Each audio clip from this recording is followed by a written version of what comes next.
Olá, muito boa noite. Começando por aqui mais uma edição do Hora Notícia. Bem-vindos ao canal Fator Político BR. Todas as noites estamos juntos aqui para trazer as principais notícias do dia. Brasília hoje pegou fogo, né? Teve até fight. A gente vai trazer os detalhes sobre o julgamento aí. Na verdade, André Janones, não é que ele tenha sido absolvido, arquivaram o processo de cassação, tinha tudo para ser cassado, áudios, né, que comprovavam ali o esquema de rachadinha. Esse é um dos assuntos que a gente vai comentar hoje e para análises temos os nossos convidados. Quem conversa com a gente hoje é o jornalista José Carlos Bernardi, também temos o analista Mário Robert e Diogo Forjaz. Lembrando que nós estamos ao vivo também. Você aí que nos acompanha pela Rádio Auriverde de Bauru, ótima noite, seja bem-vindo. Também pelo canal 011 News e ainda nas redes sociais do Jornal da Cidade Online. Então, se acomodem aí, fiquem conosco que o Hora Notícia já está no ar.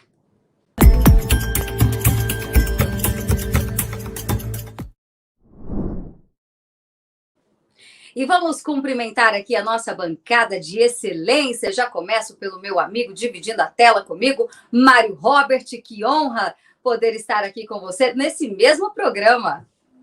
A honra é minha, Berê. Uma ótima noite para você, para o nosso querido Bernardi, para a audiência qualificadíssima de todas as noites.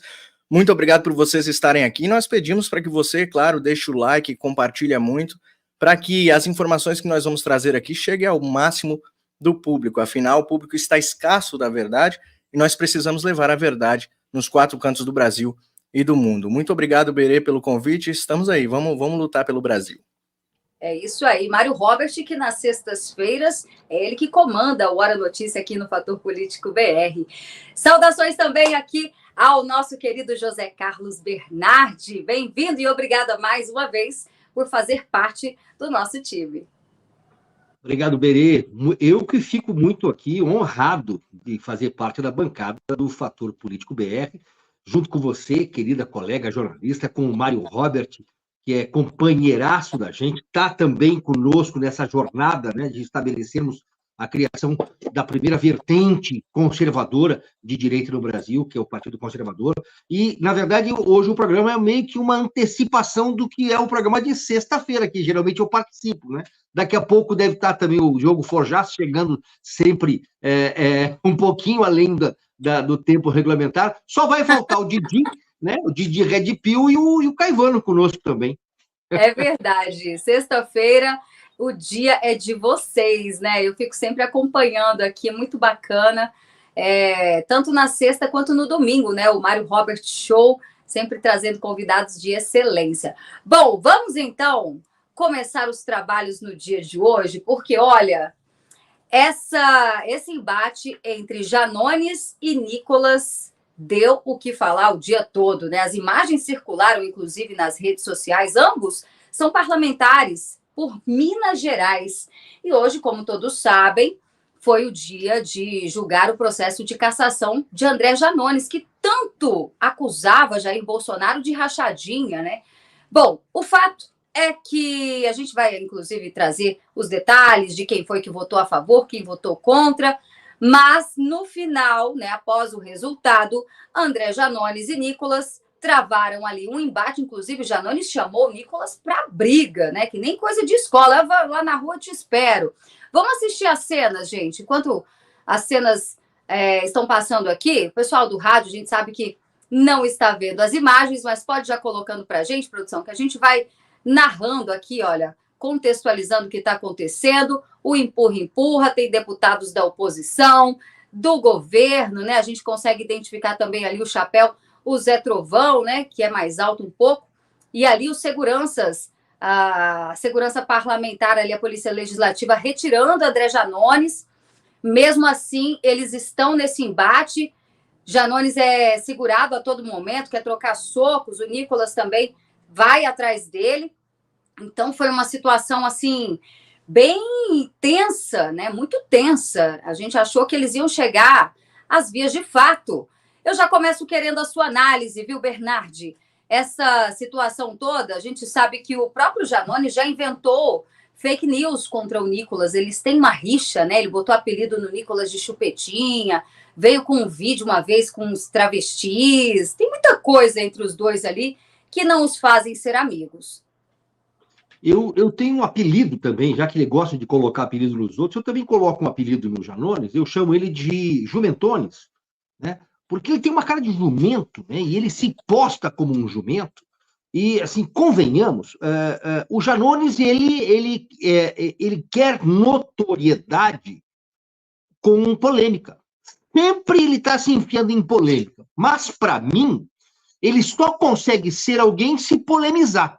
Porque quando o Janones é verdadeiramente o André, ele, para mim, ele é um grandíssimo desinformado.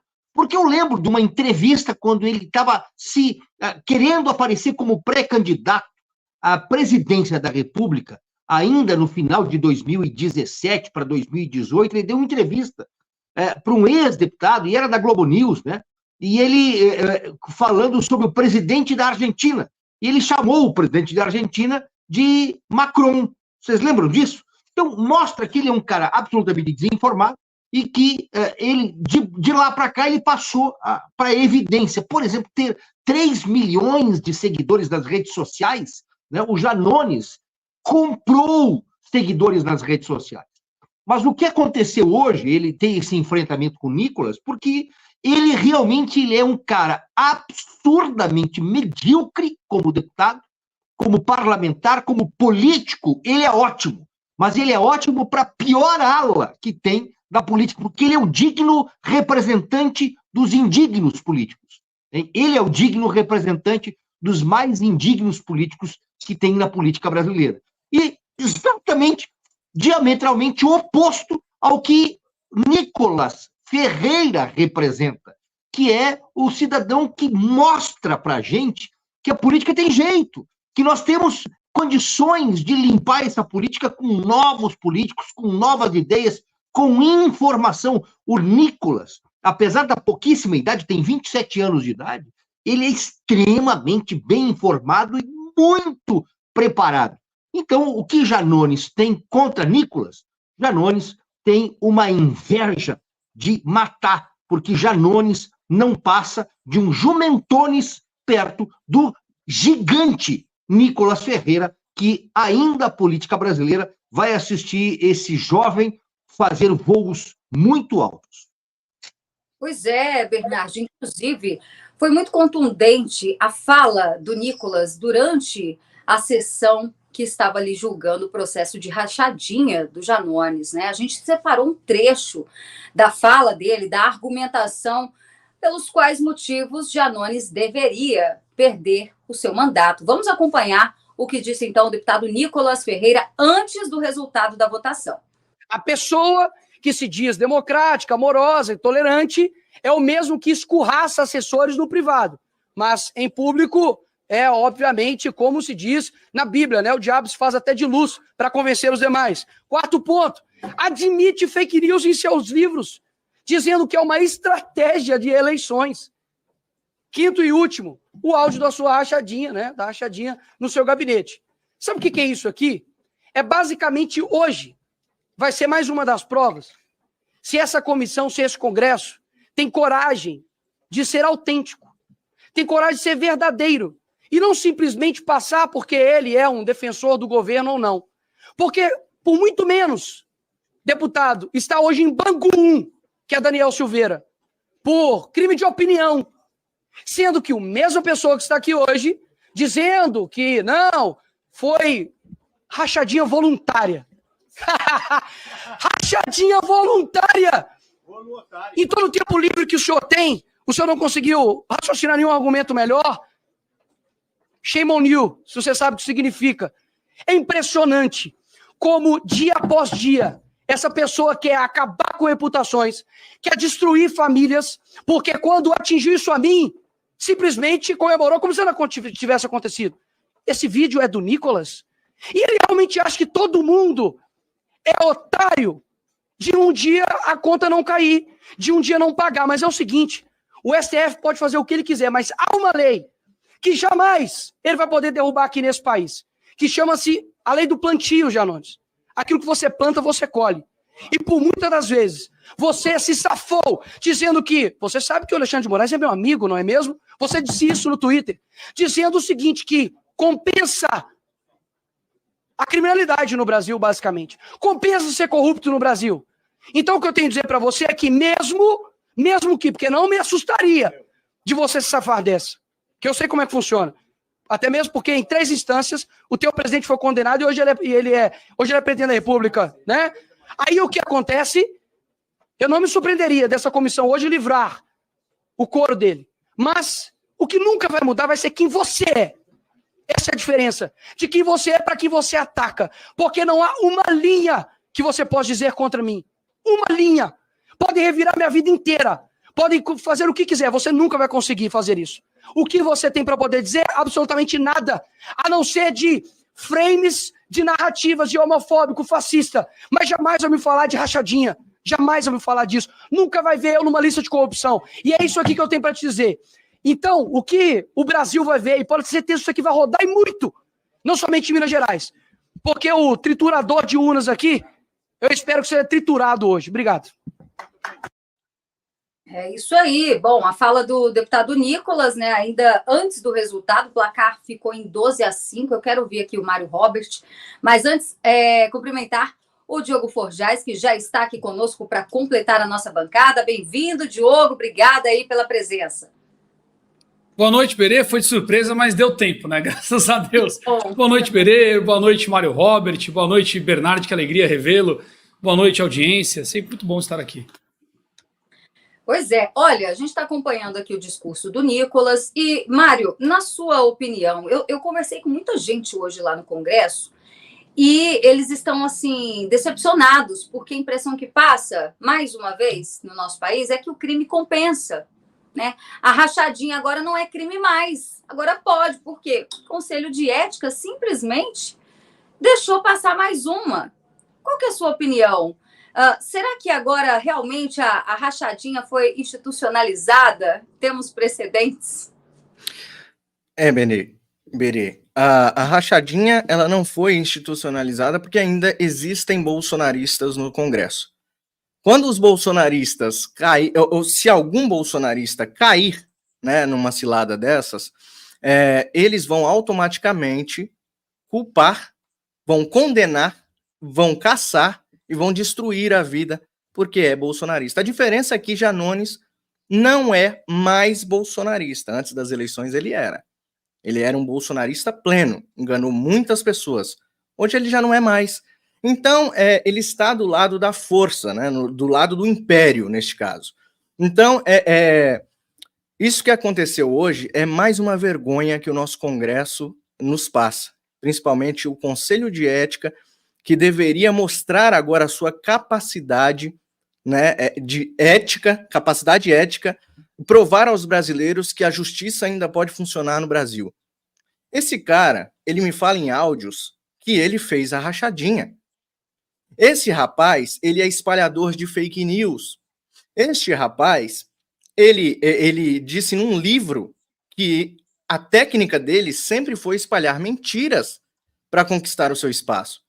Então, este cara na opinião de uma pessoa de bem, ele é realmente um rachador, um mentiroso e um criminoso. Mas, né, os seus amigos lá, os poucos amigos que ele tem ali dentro resolveram facilitar a vida dele hoje, livrar o couro dele, como disse o grande Nicolas. Nesse vídeo do Nicolas, especificamente, a gente consegue perceber que idade não é sinônimo de hombridade, né? O Nicolas, no caso ali, foi muito homem de falar na cara do Janones tudo o que ele é. Mesmo ainda não tendo terminado a votação, Nicolas falou tudo que estava engasgado. Certo? Janones segurou ali até o último minuto. Quando terminou a votação, Janones foi como um leão para cima do Nicolas. Mas até eu, atrás de 5 seguranças, seria, né, homem para cima do Nicolas Ferreira ou de qualquer outro na Câmara dos Deputados. Né? Enfrentou todos e o próprio Nicolas, se vocês verem nas imagens, vai falar, vamos lá fora, a gente resolve lá fora. E ele correndo. Ou seja, esse cara, além de covarde, esse cara é mentiroso, rachador, criminoso, mas neste caso, ele não é bolsonarista. Tem essa diferença, entendeu, Berê? E tomara que um dia nós consigamos ver a justiça funcionando no nosso Brasil. Infelizmente, o Conselho de Ética hoje fez mais uma vez o que o sistema quer que eles façam. Pois é, o que a gente percebe é que o Janones estava protegido ali por uma base aliada ao governo, né? Ele que trabalhou firmemente para eleger o presidente Lula, fez aí uma fábrica de fake news no período de campanha. Agora, Diogo, eu quero te ouvir, porque eu ainda estou inconformada com esse placar de 12-5. Teve muitas pessoas, muitos deputados ali, que se abstiveram do voto. Estavam, mas na hora de votar, ó, sumiram. Vou falar um deles. O deputado Alexandre Leite, a deputada Rosângela Reis. Rosângela Reis, ela é do PL, não votou. E quem me trouxe essa informação e estava indignado foi o deputado Júnior Amaral. Ele falou, olha, Berê, o que acontece aqui é o seguinte, tem muito deputado que acaba votando junto com o governo para receber as suas emendas, entendeu? Para poder receber os seus benefícios. Então, numa situação como essa, Diogo Forjaz, o que fazer, né? As pessoas elegem representantes achando que surfam, na verdade, ali na onda do Bolsonaro, mas quando chega numa situação como essa, simplesmente se abstém, né? Fala, olha, eu não vou me comprometer nessa situação. Complicado, né? Surfam na onda que for mais conivente, né? Quem pesquisar sobre o termo rachadinha, somente publicações mais antigas, vai observar que essa prática é meio da época dos Flintstones, da Idade da Pedra. Fico imaginando o precedente da condenação, quanto isso poderia preocupar o mandato de outros deputados, né? Enfim, mas prefiro não aprofundar esse mérito sem ter caso concreto. Mas fica aí a reflexão. Olha, dos nomes que votaram, o Gustavo Gayer publicou no Instagram dele 12 dos nomes que livraram a cara do Janones. Entre esses nomes tem 3 petistas, um do PSOL, que é o próprio Boulos, e um do MDB, que é o Ricardo Maia. Os outros, em tese, não seriam da esquerda. Você tem dois candidatos do Kassab, PSD, 2 deputados, né? Um do Republicanos, 2 do PP, 2 do Republicanos e 2 do PP. O que significa isso, então, Berenice? O que eu venho falando desde que acabaram as eleições, né? Nós temos um Congresso fisiológico. Quanto mais cedo as pessoas entenderem isso, mais fácil será lidar com a realidade. Nós temos um Congresso fisiológico preparado para acomodar seus interesses no governo da melhor maneira possível. Esse é o caso. Em quase todos os partidos. Teve gente do PL que votou para livrar a cara do Janones, se não me engano foram 2 deputados, eu acho, né? Um deles, inclusive, parece que vai ser expulso do partido. Tem mais essa. Por causa do voto que deu. Um do PL vai ser expulso do partido. Pois bem, então o que nós temos é um Congresso fisiológico. E aí, do ponto de vista do interesse, eu destacaria talvez 3 aspectos a se refletir. O primeiro eu já falei, né? É o precedente que poderia tocar a campainha de outros gabinetes a depender da necessidade do regime. O segundo ponto que eu destacaria para essa livrada na cara do Janones é o falso recado, o false flag, né? Porque o governo recebeu nos últimos 3 dias, por assim dizer, úteis, né? Sinalizações quase que de ruptura do Congresso Nacional com o projeto de poder. Algo que talvez eles não esperassem. Vale, inclusive, para o caso lá das comprinhas, que eu não sei se está na pauta, não quero antecipar, mas vale também por causa das comprinhas. Quer dizer, por um lado, o Senado retirou temporariamente o item, foi aprovado já, mas retirou temporariamente o item, e do outro lado, o Lira deixando claro que aquilo era um descumprimento de acordo. Então, no meu entendimento, independente de ter sido aprovado ou não, foi um recado. Eu acho que isso pode ser um false flag de acomodação, talvez. Enfim, tem que aguardar para ver. Mas eles se movem pelos interesses. E talvez os mais representativos que eu desejo abordar por enquanto sejam esses. Foi um dia de recados, Berê, eu acho. Verdade, foi um dia de recados. Nossa audiência está super desacreditada, inclusive, falando que isso é tudo, menos um conselho de ética. Bom, Berê, desculpa, pois não?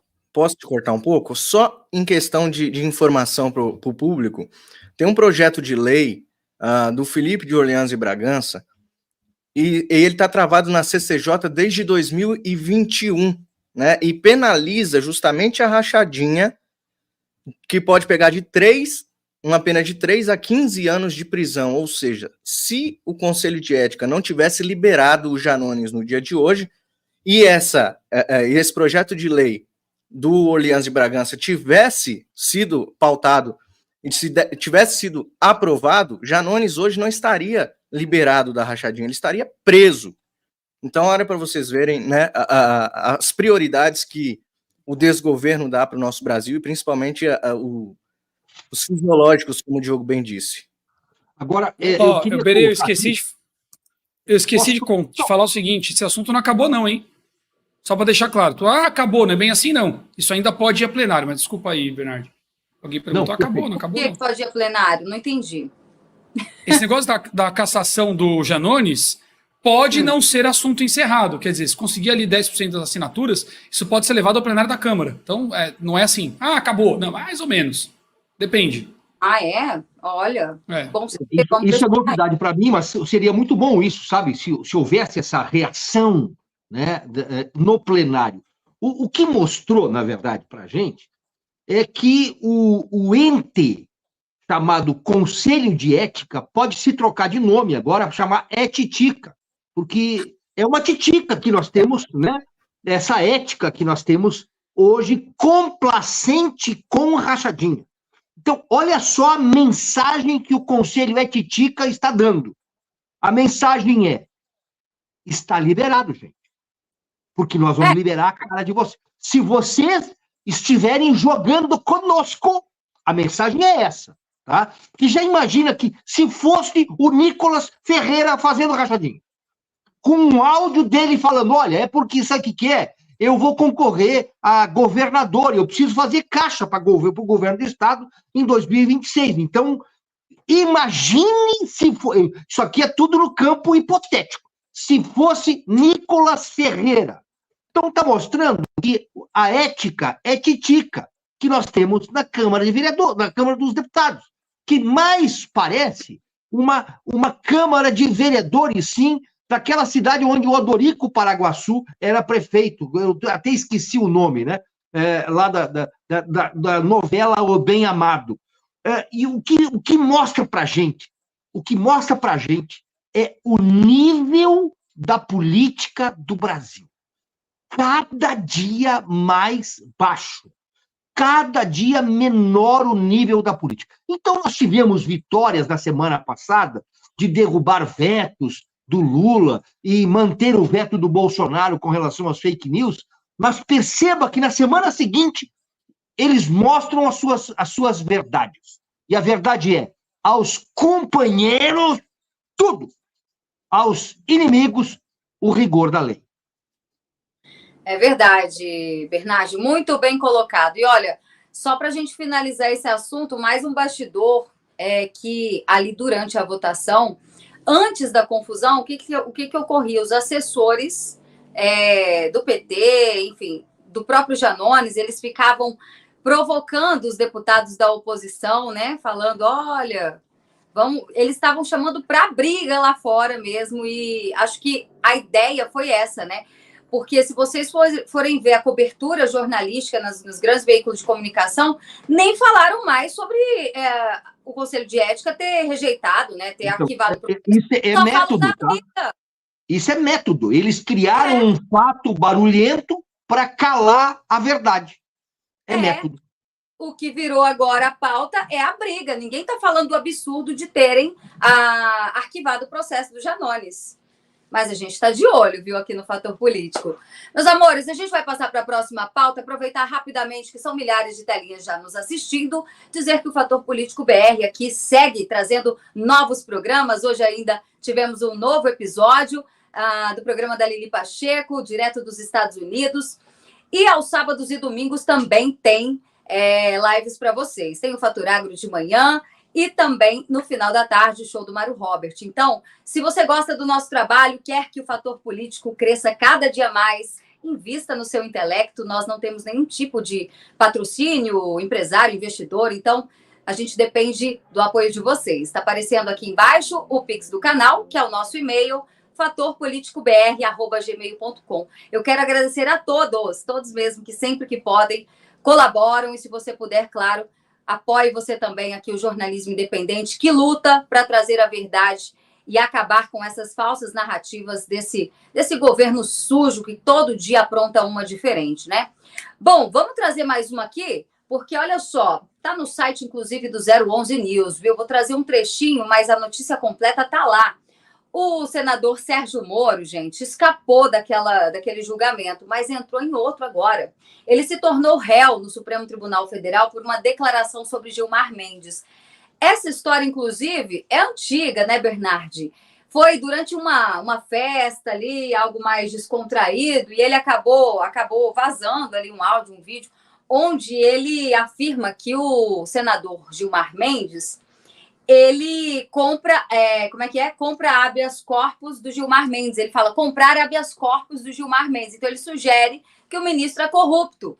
E agora, o STF acatou a denúncia e ele vai ser julgado, inclusive pode ser preso, e dependendo aí da quantidade de anos, ele perde até o mandato.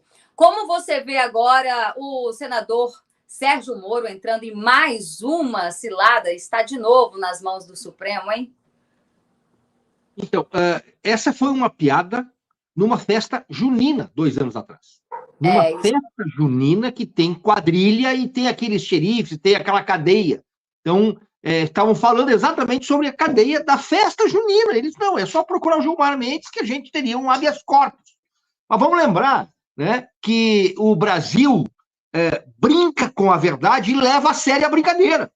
Né? Porque até quando fizeram memes, agora há poucos dias, do Elon Musk, dizendo, o meme era que Alexandre de Moraes dava 24 horas para Elon Musk entregar o passaporte, senão ele podia fugir para Marte, né? E aí a Daniela Lima, da Globo News, disse, olha, isso é fake news, gente. Então, aqui no Brasil, se leva a sério a brincadeira e se brinca com a verdade.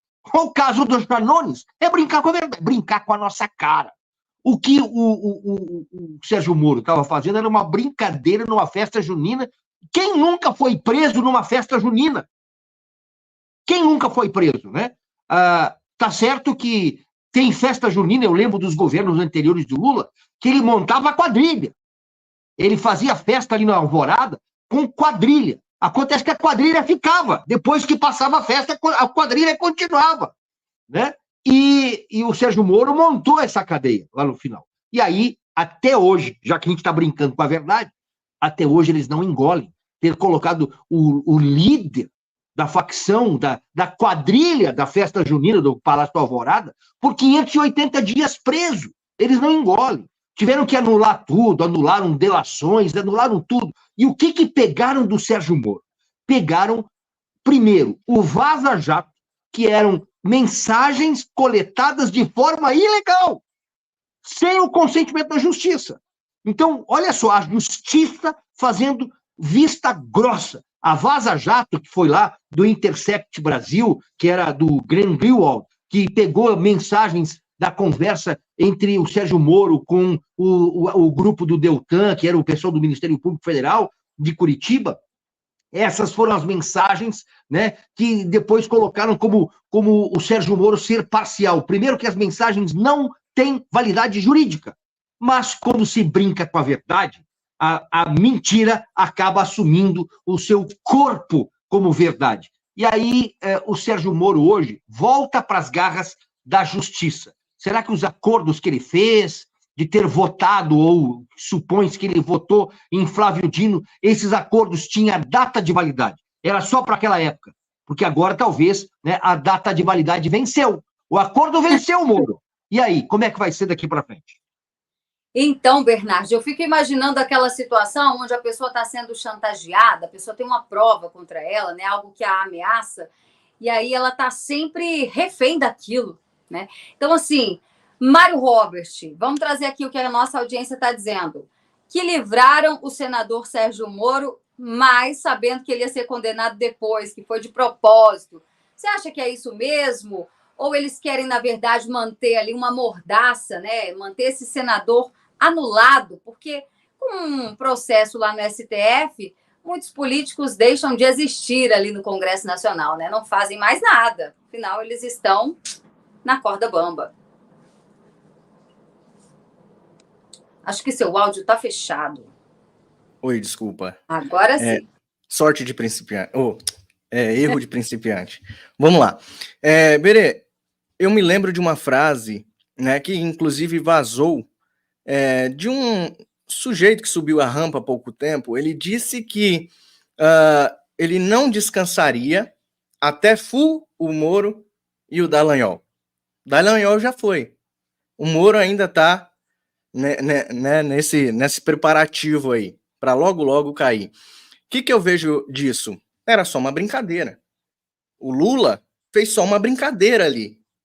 Mas o Sérgio Moro, né, ele cometeu um crime ao dizer numa festa junina que compraria um habeas corpus do Gilmar Mendes. Imagina, Gilmar Mendes nunca faria isso.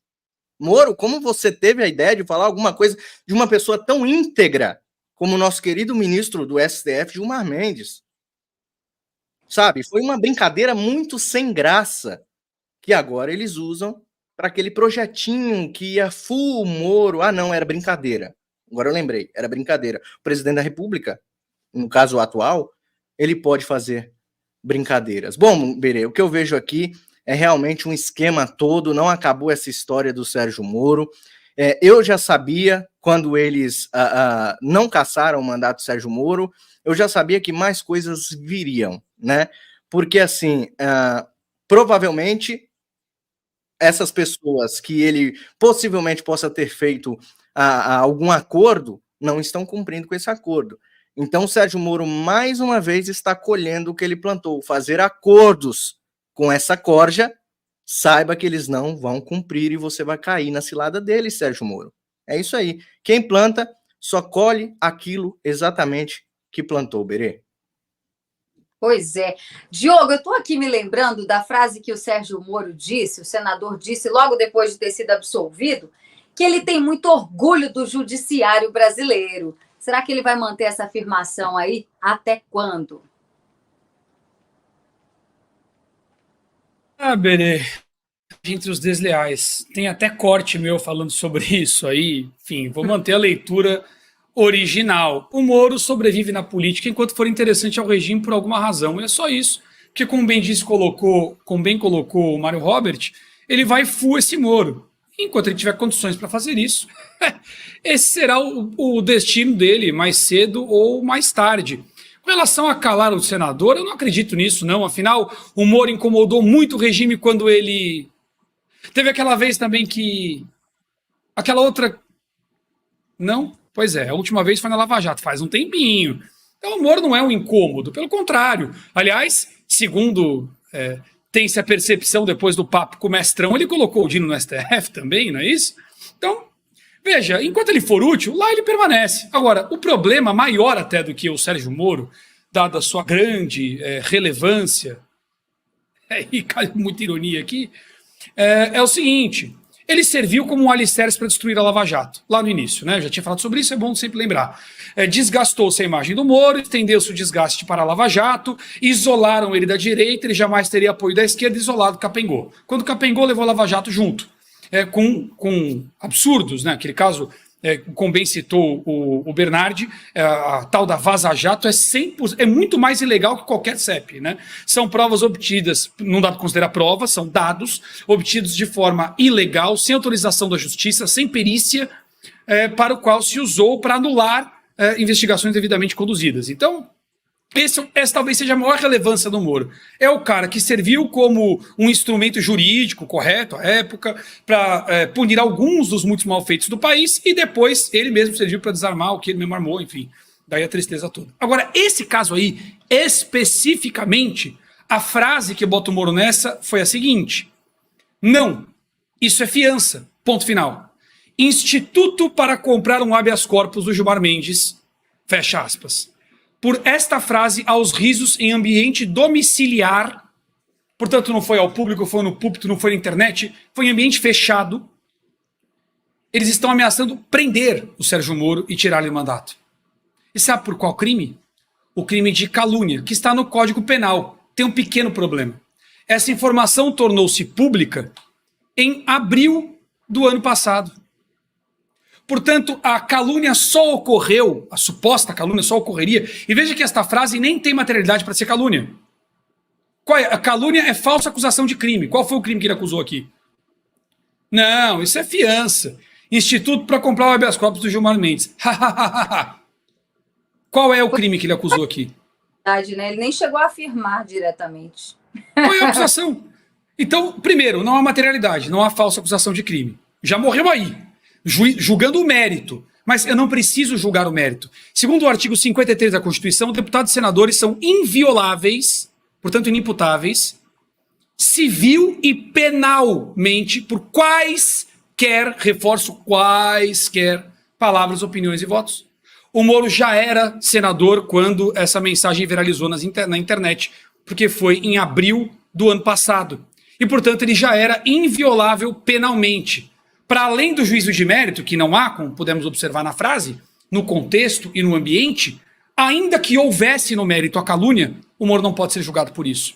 O que nós estamos vendo é, obviamente, uma cassação política. E veja que o Moro nem é uma figura política com a qual eu simpatize. Mas, como legalista, me interessa a lei e não o quanto eu gosto ou não da vítima. E, neste caso, ele é uma vítima de perseguição jurídica, política, jurídico-política. No Brasil virou a mesma coisa. É exatamente esse o caso. E para o Senado que se atente. Isso é grave. Esta punição contra o Sérgio Moro por uma palavra em ambiente doméstico, e que nem foi ele quem divulgou, palavra sem materialidade, essa violação do artigo 53 pega aquela violação que eles fizeram com Daniel Silveira lá atrás e dá esta ferramenta, este precedente pragmático aberto contra o grandão bolsonarista e entrega este precedente à aplicação contra qualquer senador. Imagine que um senador talvez amanhã seja condenado por calúnia na esteira de Sérgio Moro, quando estiver comentando um possível impeachment de ministro do STF. Já pensou? Alguém pauta lá o impeachment de um ministro do STF que tenha causado a morte de alguém na cadeia, por exemplo, ilegalmente. E vamos imaginar que um senador diga assassino. Bom, pegando o precedente de Sérgio Moro, esse senador estará sujeito a ser julgado por calúnia. Afinal, o ministro não terá condenação por homicídio. E sem a condenação por homicídio será uma falsa acusação de crime, uma calúnia. E ele pode ser preso, seguindo a esteira do Sérgio Moro, e perder o mandato. Então não se trata do Sérgio Moro. Se trata da lei e do precedente que se abre e o risco que isto representa para o próprio Senado.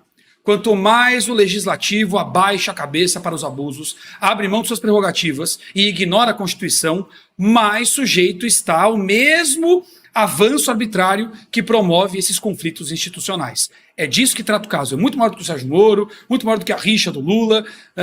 Trata-se da Constituição Federal e de mais uma proteção dos legisladores contra aqueles que vêm concentrando todos os poderes, graças a este mesmo Senado, até este momento, impunemente. Perfeito, Diogo. Muito bem. A gente não pode normalizar, né? Independente de quem seja a figura que está sendo julgada, de que goste ou não goste, né? Trata-se de um caso de perseguição política, sim. E, enfim, a gente chega num ponto que a gente vai se acostumando com tantas pessoas sendo perseguidas politicamente que acaba normalizando e a gente tem que reforçar, né? Porque hoje é o Sérgio Moro, daqui a pouco pode ser outro, pode ser um senador de direita. Ontem era o Daniel Silveira. Ontem é o Daniel Silveira. Eles abrem o precedente com quem é menos humano, menos civil, aquele grupo que já está marginalizado na opinião formada pela desmídia e onde ninguém se importa. O que eles não percebem é que, na verdade, a direita não é o alvo do regime, nunca foi. A direita mal existe enquanto grupo político organizado. O Bernardo está se matando para abrir um partido. Não há direita do ponto de vista organizacional. A direita tem servido como um molde para a fabricação de ferramentas persecutórias que miram aqueles que realmente detêm poder. E quem são? Fisiologia política, é o centro. A imprensa, os aparelhados da imprensa, os institucionais, o CNJ já domina o judiciário. O que nós temos é a exploração da direita como menos humana para fabricar ferramentas para perseguir aqueles que detêm poder. E este é o caso do Sérgio Moro em um momento crítico, desgarçamento dos poderes, como aconteceu no caso da desoneração, atropelou o Congresso Nacional, passando vergonha, pedindo pedágio para manter o que ele tinha decidido. É neste ponto do processo em que eles abrem um precedente desse. Isto é gravíssimo. Isto pega a gravidade que já era enorme e aponta um canhão para o Senado, que agora precisa policiar o que fala. É como se, de repente, todo o Senado brasileiro se tornasse Alan dos Santos, se tornasse... Enfim, é isso que eles estão fazendo. E não se esqueçam que há poucos dias a Rede Globo colocou todo mundo que não é esquerda no mesmo pacote antidemocrático, supostamente antidemocrático, quando barraram, quando mantiveram, o veto 46. A Rede Globo disse, a centro-direita e a direita moderada se juntaram com a extrema-direita nessa votação antidemocrática, ou seja, tudo que não é esquerda. Percebam os movimentos, já estão desumanizando, já há o precedente. Até quando os senadores vão dormir, talvez, em cela esplêndida, e não em berço, né? Você lembrou, desculpa, você lembrou, Diogo, do Daniel, e eu lembro vocês também, há pouco tempo atrás foi alvo de busca e apreensão o senador Marcos Duval, também, né, outro senador. Então, que o Senado continue baixando a cabeça para esses tiranos, que logo, logo o Senado vai estar beijando o chão. É verdade. Olha só... Ou o que restar dele, né? Oi? Pior, ou o que restar dele. É isso aí. Eu tô de olho aqui também no nosso chat, a Neide. Neide disse que acabou de chegar, tá atrasada, não tem problema, viu, Neide? Já aproveita e deixa o like aí. Você que tá aqui pela primeira vez, se inscreve no canal. E bora para a próxima pauta. Olha só. O Tribunal de Justiça de São Paulo... Berenice, mas pauta de São Paulo, calma, que o assunto é nacional, tá? Afeta a todos. O Tribunal de Justiça de São Paulo decidiu manter a próxima saída temporária de presos, que está prevista para o dia 11 de junho. Essa decisão foi tomada mesmo após o Congresso Nacional derrubar os vetos do presidente Lula, aquela proposta que acaba com as saidinhas em feriados e datas comemorativas. Bernardi, quero te ouvir, porque já na semana passada, o ministro André Mendonça jogou um balde de água fria e disse que, olha, a lei não pode retroagir. Então, o que foi aprovado vai valer para os presos a partir de agora. Ou seja, quem já tem o benefício das saidinhas vai continuar tendo, não é isso? E agora? O texto foi mal escrito? O que adiantou toda aquela briga na semana passada, né, para aprovar esse projeto de lei? Eu quero te ouvir em relação a isso. Eu acho interessante, né, a fala do André Mendonça, porque é um medroso, né? André Mendonça, que é uma coisa de louco. Mal acabaram de derrubar o veto do Lula, corre o André Mendonça para dizer, não retroage a lei. Isso aí, sabe? Aí hoje, logo cedo, eu vi a fala do ministro Flávio Dino, dizendo que nazista e fascista, se alguém for chamado, ele não vê que há um crime de calúnia chamar alguém de nazista ou fascista, porque não há pessoalidade. Então se percebe que a esquerda avança, né? E a direita, que tem lá os seus representantes, pelo menos deveria ter, no STF, né? E o Mendonça está sendo medroso mesmo, em todos os momentos. Assim como eu tenho algumas restrições, né, a alguns ministros, mas o André Mendonça, como terrivelmente evangélico, não entraria no reino dos céus, porque não entram covardes no reino dos céus. Isso está escrito lá em Apocalipse. Então, a gente percebe que a Suprema Corte não é uma corte constitucional, é uma corte política, que analisa a Constituição conforme ela quer. A nossa Constituição tem 250 artigos e 141 emendas e 11 interpretações diferentes. A literatura, ou pelo menos o espírito da lei, que é aquilo que lá os constituintes, no ano de 87, anos de 87 e 88, escreveram, é o que menos importa. O que importa é o que os juízes, esses magistrados, querem. E aí você percebe que aqueles que deveriam ter coragem para defender a lei são medrosos. Pois é. Mário Robert, parece que não dá para acreditar, né? Por que ninguém pensou nisso antes? Eu mesmo me perguntando. Toda essa briga, PL das saidinhas, aí vem lá o secretário de Segurança Pública, né, o Derrite, que foi deputado, autor da proposta, vem de lá de São Paulo aqui para Brasília, fez de tudo para aprovar, e agora a gente descobre que todos que têm o benefício vão continuar tendo. Será que ninguém pensou nisso, gente? Olha, Berê, isso abre um precedente perigosíssimo, né? Já muitos aí espertões que saíam aí nessas saidinhas não voltavam para a prisão. Simplesmente saíam, fugiam e não voltavam, não retornavam mais. Agora, sabendo eles que possivelmente essa será a última vez, vamos aqui na lógica, pela lógica, seria a última vez que eles iriam sair. Então, aquela pequena porcentagem que não voltava já começa a aumentar a porcentagem, né? Chegar aí, quem sabe, a 99% dos presos voltar, né? Porque um ou outro que quer realmente ser socializado, que quer realmente se ajustar na vida social novamente, esse vai voltar. Mas e os outros? Vai falar assim, bom, eles vetaram eles derrubaram o veto do nosso querido chefe. Então nós não precisamos voltar mais, porque senão a gente não sai mais. Então abre um precedente muito perigoso e ainda esperar que o nosso judiciário novamente cumpra a Constituição é algo que está assim longínquo, né? Nós não conseguimos analisar hoje o judiciário como seguindo a Constituição, como seguindo a lei, como aqueles que realmente asseguram o cidadão, né? Dão a segurança necessária para que o cidadão possa viver em paz. É realmente uma lástima isso que aconteceu e tomara que a gente consiga vencer. A gente comemorou pouco tempo, né? Há pouco tempo a gente estava comemorando e agora vem esse balde de água fria.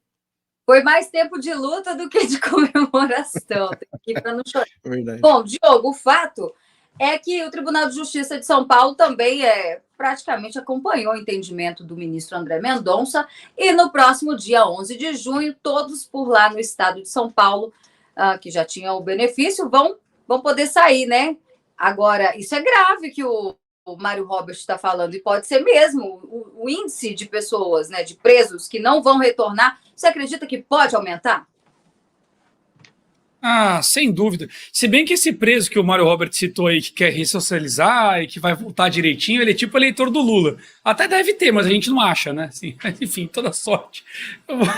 Eu vou dizer o seguinte, são dois aspectos diferentes a se avaliar aí. Uma coisa é esse papo de retroagir a lei ou não, é um assunto, e a manutenção das saidinhas já previstas é outro assunto. Há um período que a lei exige de 45 dias para que a referência da lei de execuções penais, que é o que foi alterado, a LEP, mude. Então, ela não muda imediatamente.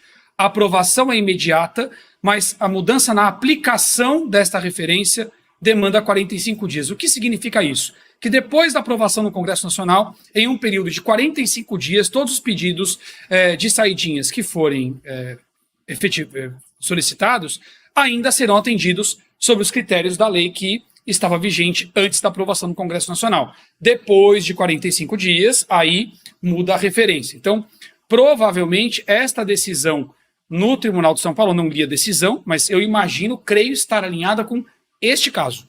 Até porque o Supremo Tribunal Federal acho que ainda não meteu totalmente o bedelho no assunto, né? Meio que botou o bedelho no assunto. Então eu imagino que esteja relacionado a isso. O outro assunto é essa história de retroagir ou não. A lei só retroage pro réu. É verdade. Porém, a mudança não é no Código Penal. Não está relacionada à pena que é atrelada ao indivíduo. Não há, portanto, sequer o critério de retroatividade. A lei de execuções penais é uma referência para a aplicação da pena. Então, quando é que você olha a referência? No momento em que se solicita o benefício. Então, qual é a lei de execuções penais? Não no momento que o sujeito é condenado, mas no momento em que você pede o benefício. Por isso, inclusive, os 45 dias. Então, é no momento que se pede o benefício e não no momento em que é condenado. Como a lei de execuções penais não está atrelada à condenação, não está atrelada à pena, não é uma lei do Código Penal, que é o que a Constituição prevê que não possa retroagir se não for pró-réu, não cabe esse papo de retroagir ou não. A Constituição é muito clara. Ela se refere ao Código Penal. Lei de Execuções Penais, LEP, é uma coisa, Código Penal é outra. Não está no Código Penal, portanto, não há essa questão constitucional para se avaliar se ela retroage ou não. Ela não é algo atrelado à condenação, para retroagir ou não. Reforçando. É uma referência. Opa, fulano pediu não sei o quê, deixa eu ver na referência. Ó, não tem mais, já passou os 45 dias. Um abraço. Não é, ele foi condenado a 20 anos de cadeia e quando ele foi condenado, tinha a saidinha. Sim, e se ele pedisse naquele momento, ele teria. Ponto. Não, você não vai na ficha de condenação do cara e encontra lá a lei de execuções penais. Então, não existe esse papo, entendeu? Não tem como... É diferente uma coisa que eu coloco na sua mesa, eu não posso tirar da sua mesa se não for para te beneficiar. Eu não posso ir lá abrir tua gaveta e tirar. Agora, algo que está na parede como referência para todos, esta referência pode mudar. Eu não mexi na tua gaveta. Não está na gaveta do criminoso. Não está na condenação dele, para todo mundo entender. Não está fixado no indivíduo. Portanto, não é passível de revisão. Eu não tenho que revisar a pena do cara, eu não tenho que revisar... Não está atrelado. Esse item constitucional atrela ao Código Penal, inclusive, justamente por isso. Para que você não revise pena. Para dar um exemplo contrário. O cara foi condenado a 30 anos de cadeia. Aí a gente aprovou uma lei, mudou o Código Penal e estendeu a pena máxima para 130 anos. Eu não posso pegar o cara que já está condenado, reabrir o processo dele, revisar a pena e subir para 130. Eu só posso retroagir se for pro réu. Agora, se eu baixar de 30 para 15 anos, aí o advogado de defesa pode falar, dá uma olhada aqui porque mudou o Código Penal, ele não pode ficar mais do que 15 anos. Aí vai revisar e reduzir. É pró-réu. Veja que nos dois exemplos está atrelado à condenação do cara. Se for na ficha condenatória dele, está lá a pena que ele tem. Por isso, Código Penal. No caso do benefício, não. No caso do benefício, lei de execuções penais, não está atrelado ao indivíduo, não está no Código Penal, não tem cobertura constitucional para critérios revisionistas. Então, não tem esse papo. São dois assuntos diferentes. Os 45 dias, ok, está na lei, é isso mesmo. Agora, esse papo de retroagir, não cabe. Tomara, porque no nosso país eu não duvido de mais nada, viu, gente? Vamos para o próximo assunto? Temos ainda tempo, sim, vai dar tempo. Olha só, e esse assunto é importante, viu? Vamos falar sobre os preços do 8 de janeiro, porque existe um projeto de lei, inclusive é de autoria do delegado Ramagem. E hoje a Comissão de Constituição e Justiça escolheu quem será o relator, né, que vai apresentar o texto desse projeto de lei. Vai ser o deputado Rodrigo Valadares, que é de Sergipe, já participou aqui conosco, inclusive, no Fator Político por várias vezes. E ainda hoje encontrei o doutor Cláudio Caivano, que defende cerca de 20 presos do 8 de janeiro, né? O objetivo é anistiar essas pessoas que estão sendo acusadas de tentativa de golpe. Vamos ouvir aqui a fala do doutor Caivano.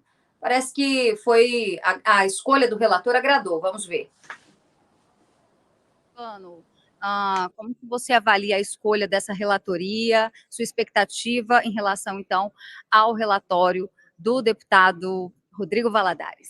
Berenice, para você eu posso falar e para o Fator Político BR, que a gente revelou isso tem 2 meses para você, era o nosso nome preferido, ele tinha tudo para ser indicado, graças a Deus foi, apesar da pressão que a própria deputada Caroline Detoni disse que vem sofrendo e que sofreu por vários deputados, por várias bancadas, ela entendeu por bem indicar o deputado Rodrigo Valadares, que é advogado, tem um grande trânsito entre várias bancadas, consegue dialogar, inclusive com o presidente Lira, então a gente entende sim que é a melhor opção para os presos políticos brasileiros. Agora foi uma sessão tensa, né, marcada inclusive por agressões.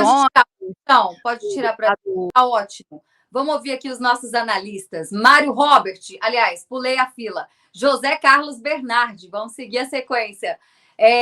PL da Anistia. Senador, aliás, o deputado Rodrigo Valadares é de Sergipe e compôs a CPI do 8 de janeiro.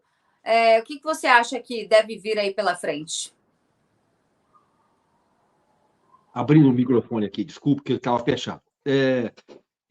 Meu voto é com o relator, né? Porque eu acompanho o trabalho do nosso amigo Caivano, e tem feito um trabalho brilhante aí em Brasília, na defesa de alguns dos condenados do 8 de janeiro, dos perseguidos políticos.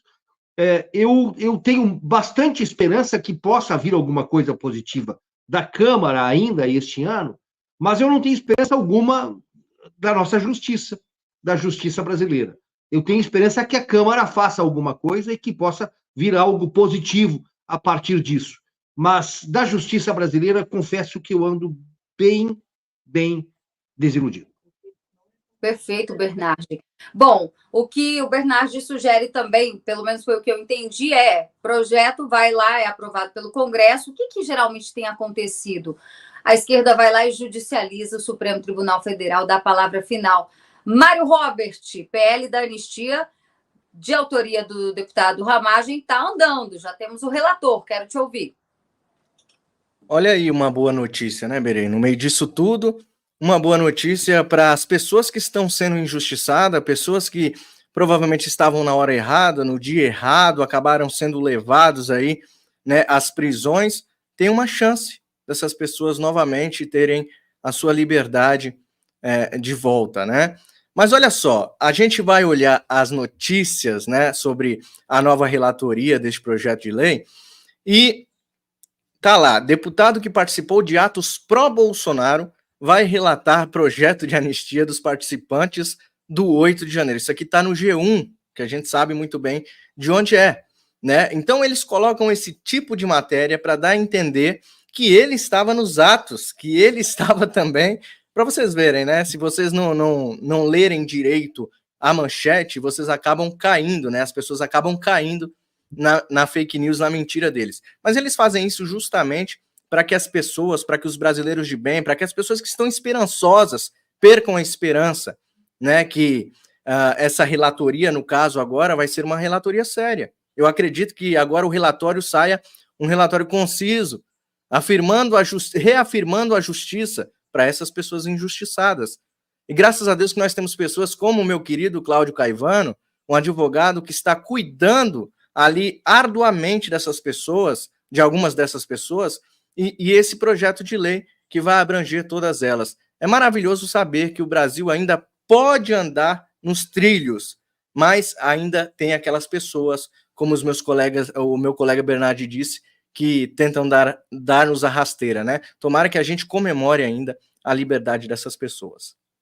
É isso. Se tivesse um projeto de lei para dar liberdade mesmo, né? Porque a anistia, ela, pelo menos no meu entendimento, ela conecta a pessoa de qualquer forma a ter cometido o crime, né? A ter sido condenada, mas já é um avanço ver essas pessoas fora da prisão. Diogo Forjaz, quero a sua análise também. CPI do 8 de janeiro não deu em nada, mas e esse projeto aí de anistia? Quais são suas perspectivas? Pode ser que avance, sim. Claro que se o interesse fosse libertar as pessoas, bom, eles estariam com um tempinho razoável de atraso, 1 ano e meio, né? Porque todas as violações legais ocorreram logo no primeiro dia. Foi uma prisão coletiva, com denúncia coletiva, sem nenhuma individualização de responsabilidade penal, sem o acesso a todas as instâncias do direito, portanto, sem o direito à ampla defesa. E eu poderia passar a noite aqui listando os inúmeros vícios, como se diz no direito, né, ou nulidades dessas acusações todas aí que estão em curso. Não há o enquadramento adequado no tipo penal, quer dizer, eles não tinham potencial para impedir o funcionamento do Estado brasileiro, já que o Estado brasileiro funciona independente dos prédios físicos. Prova disso, durante a pandemia o Congresso Nacional deliberou virtualmente e o próprio Supremo Tribunal Federal, nesses casos, tem deliberado virtualmente, inclusive para condenar essas pessoas. Essas pessoas têm sido condenadas em plenário virtual, portanto, sem o prédio. Foi num domingo e nenhuma autoridade estava lá. Ou seja, ainda que fosse uma suposta tentativa de qualquer coisa, não havia a menor possibilidade disso, de fato, acontecer. Diferente das invasões que o MST já fez no Congresso, com deputados lá dentro, ou que a esquerda vive fazendo, ou tentando fazer na Lesp, ou enfim, né? Dito isso, É claro que eu não vou cair aqui nesse papinho romântico de que, de repente, o Congresso Nacional resolveu aliviar a pressão das pessoas. Claro que tem um trabalho árduo e sério de gente boa e competente, como o nosso grande amigo Cláudio Luiz Caivano, tem trabalhado muito para ajudar essas pessoas de todas as maneiras possíveis, tem se dedicado inteiramente a isso. Parabéns ao Caivano pelo trabalho, inclusive. Não só dele, outras pessoas, mas ele é uma das referências nesse assunto. Mas eu acho que é uma conjuntura de interesses, quer dizer, a disputa entre o executivo e seu sócio, até então sócio, que eu chamo de inamigo, judiciário, em relação ao legislativo, está tomando forma. O que antes parecia uma grande amizade na democracia, com vultuosas emendas PIX aos bilhões e acordos equilibrados para uma oposição responsável pelo bem do país, em que se fazia tudo o que o governo queria, regado a muitas emendas, parece que esse diálogo está acabando. E esse desgaste desta falta de diálogo está desenhando quase que um muro de Berlim em Brasília, entre os dois lados, em que o STF vem fazendo tudo que o Executivo quer, a revelia do direito da separação dos poderes da Constituição para cima do Senado e da Câmara dos Deputados, que estavam até o momento aparentemente inertes. Essas derrotas legislativas vão nessa esteira. É claro que a gente se sente triste quando vê um Janones ficar livre da confusão, mas a gente não pode esquecer do seguinte: uma coisa é o impacto moral, outra coisa é o impacto prático. Eu não creio que as ações do Legislativo tenham se desdobrado por uma questão de moralidade. Não é ela quem fez o veto 46 permanecer de pé. Foi o medo da imprensa de sofrer a censura para a qual ela bateu palma contra todos nós. O que manteve o veto 46 de pé não foi a moralidade, o correto, mas foi o medo do processo político de perder a capacidade de falar em própria defesa se acusado pelo Executivo, que está avançando, inclusive no caso das emendas parlamentares. Então, nesse sentido, neste contexto, esse avanço da PL da anistia, que não caberia discussão constitucional, evidentemente, a Constituição é muito clara sobre a anistia, é o poder soberano do Legislativo de anular o fato, portanto, por essa razão, anula todo e qualquer desdobramento a partir dele. Mas, para além disso, é uma forma de aproximar a opinião pública do Congresso Nacional. Um dos pontos principais que o regime precisa para judicializar a política e livrar-se dos caciques políticos e das lideranças, para que só restem cabeças de bagres desorientados como baratas quando se acende a luz e assim dominar o legislativo, para isso, eles precisam desgastar a imagem do legislativo amplamente. Isso tem sido feito. A própria questão das emendas PIX queima o legislativo e muito.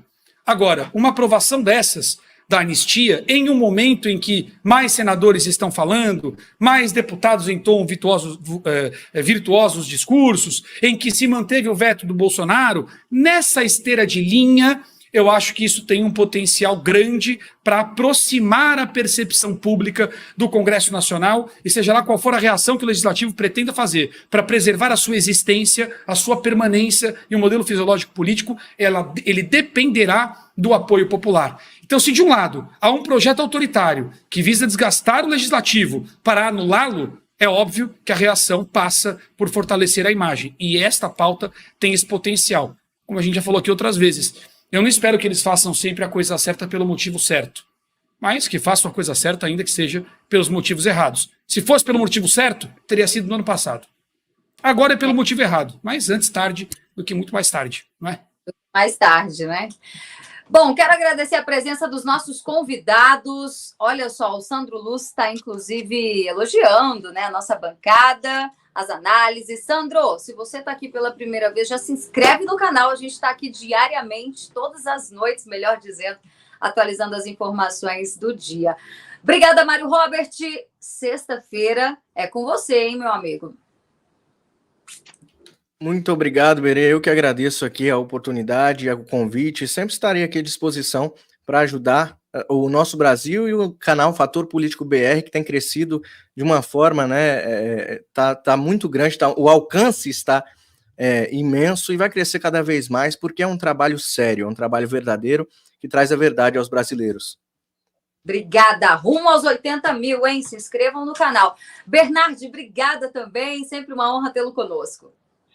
Eu que agradeço, me sinto muito honrado de fazer parte aqui do Fator Político BR. Sempre que possível, estou aqui, tá bom? Deus abençoe vocês, Deus abençoe o Brasil, Deus abençoe a nossa casa. Fique com Deus. Boa noite, gente. Amém. Boa noite. Diogo Forjaz, já fazendo aqui a transição para a sua live lá no canal dele, né, Diogo? Obrigada pela sua participação. É muito bom tê-lo por aqui. Imagina, é sempre uma alegria estar aqui. É bom estar cercado de pessoas honestas, corretas, que visam e que fazem um trabalho sério, né? E esse é o caso do Fator Político BR, por isso, inclusive, cresce. Cresce não só em tamanho, mas cresce em credibilidade, que é tão importante quanto ou mais. Então é muito bom estar aqui. Minha live realmente já está aberta há um tempinho, né? Preciso pular para lá, mas foi ótimo. E talvez a gente tenha novidade essa semana aqui no Fator Político, lá para sexta-feira, mas... Opa! Amanhã, se for o caso, você dá a notícia. Quem saber vai ter que acompanhar nós aqui diariamente até sexta-feira. Vocês ficam sabendo. Coisa boa vindo por aí. Um beijo. Fica com Deus. E olha, Fator Político BR é um canal independente. Vai fazer um ano, inclusive, né? Desde que eu saí da Jovem Pan. E nós estamos aqui para fazer jornalismo de verdade, para trazer a verdade sem amarras, sem manipulação. Por isso, o seu apoio é muito importante. Você que gosta do nosso jornalismo, da nossa equipe que faz essa produção, que traz os convidados. Não sou só eu que estou aqui na tela, né, gente? Um beijo para a Alessandra de Paula, para o Alan Pitts, todos vocês que colaboram, nossos jornalistas aqui na bancada. E agradecer também vocês que apoiam, né, o nosso projeto, que não tem nenhum tipo de financiamento público e nem privado. Vocês são os nossos patrocinadores.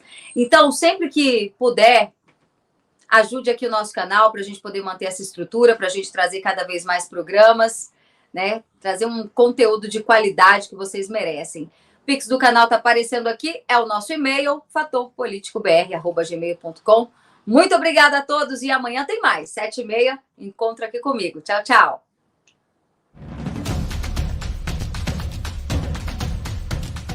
O Fator Político BR é um canal comprometido com a verdade, com uma equipe de profissionais experientes, trazendo a informação com responsabilidade. O objetivo do Fator Político BR é estar sempre à frente, em busca da notícia, abrindo espaço para o debate honesto e necessário nos dias de hoje. Atualizamos nossos espectadores com conteúdos diários e programas ao vivo, sempre com a participação de autoridades e grandes comentaristas. Segunda-feira é dia de fazer um raio-x completo da política. Às terças, quartas e quintas, você fica bem informado com o Hora Notícia. Na sexta, temos uma programação especial, sempre com novidades.